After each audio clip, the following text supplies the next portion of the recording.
নমস্কার বন্ধুরা, আজকের ভিডিওতে আমরা আপনাদের নিয়ে চলেছি প্রয়াগরাজ থেকে অযোধ্যা শ্রীরাম মন্দির দর্শনের উদ্দেশ্যে। এই যাত্রায় আমরা আপনাদের দেখাবো কিভাবে পৌঁছাতে হবে, কোথায় কি দেখার আছে এবং আমাদের সম্পূর্ণ অভিজ্ঞতা। যদি আপনিও শ্রীরামলালার দর্শন করার পরিকল্পনা করে থাকেন, তাহলে ভিডিওটি শেষ পর্যন্ত অবশ্যই দেখবেন।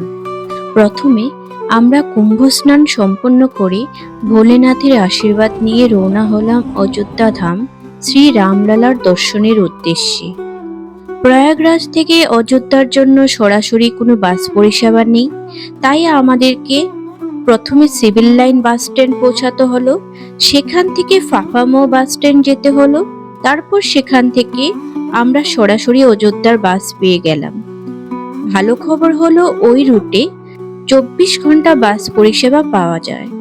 আমরাও ঠিক এভাবেই যাত্রা করেছি।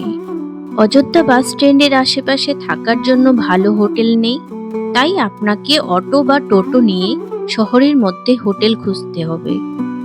আমরা প্রথমে হোটেলে গিয়ে ফ্রেশ হয়ে নিলাম, তারপর বেরিয়ে পড়লাম অযোধ্যা নগরী দর্শন করতে।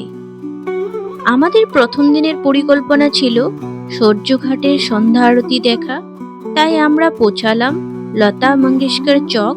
সেখান থেকে একটু এগোলেই সূর্যঘাট। এখানে প্রতিদিন হাজার হাজার ভক্ত জড়ো হন সন্ধ্যা আরতি দেখার জন্য। সত্যি এক অপূর্ব দৃশ্য। যদি আপনিও অযোধ্যা আসেন, তাহলে অবশ্যই এই সন্ধ্যা আরতি মিস করবেন না। আমরা আরতি দেখে সূর্য মায়ের কাছে দীপ প্রজ্বলন করলাম, তারপর হোটেলে ফিরে প্রথম দিনের যাত্রা শেষ করলাম। দ্বিতীয় দিনে সকালে স্নান সেরে প্রথমেই গেলাম হনুমানগড়ি। রামলালার দর্শনের আগে হনুমানজির দর্শন করা বাধ্যতামূলক। এখানে অনেক ভক্তের ভিড় ছিল, কিন্তু ধৈর্য ধরে এগিয়ে আমরা সুন্দর দর্শন পেলাম। মন্দির প্রাঙ্গণে অনেকে হনুমান চালিসা পাঠ করছিলেন, যা এক অন্যরকম আধ্যাত্মিক অনুভূতি এনে দিল। হনুমানগড়ি থেকে বেরিয়ে আমরা রওনা দিলাম শ্রীরাম জন্মভূমি মন্দিরের উদ্দেশ্যে। প্রথমে হনুমানগড়ি থেকে বেরানোর সময় দেখতে পাই অনেক হনুমান, যেখানে ভক্তরা লাড্ডু ও প্রসাদ দিচ্ছিল। আমরাও সেখানে আমাদের শ্রদ্ধা নিবেদন করলাম। পথে রাম কন্দমূল দেখতে পেলাম, যা বনবাসকালে শ্রীরামজি খেতেন।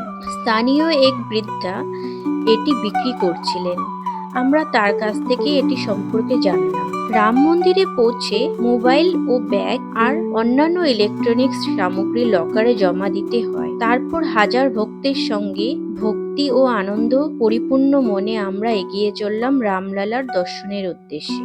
দর্শন শেষে মন্দির প্রাঙ্গণ থেকে বেরিয়ে আসার পথে মন্দিরের থেকেই প্রসাদ দিচ্ছিল। এখানে আপনারা নিজেদের পছন্দ মতে রামলালাকে প্রসাদ চড়াতে পারবেন না, তাই ওখানে প্রসাদ নিয়ে যাওয়ার কোনো দরকার নেই। এরপর আমরা জানকী রসোই থেকে প্রসাদ গ্রহণ করলাম। তারপর আমরা বেরিয়ে পড়লাম অযোধ্যার বিভিন্ন দর্শনীয় স্থান ঘুরে দেখতে। রাস্তার ধারে রামায়ণের নানা মুহূর্ত ফুটিয়ে তোলা ছবিগুলো সত্যিই অপূর্ব। এরপর আবার পৌঁছালাম সূর্যঘাট, যেখানে বোটিং করার সুবিধে ছিল, তাই আমরা ওখানে বোটিং করলাম। মানে পার হেড 100 টাকা করে 20 মিনিট সূর্য নদী ঘুরিয়ে দেখানো হয়। খুবই সুন্দর অনুভূতি।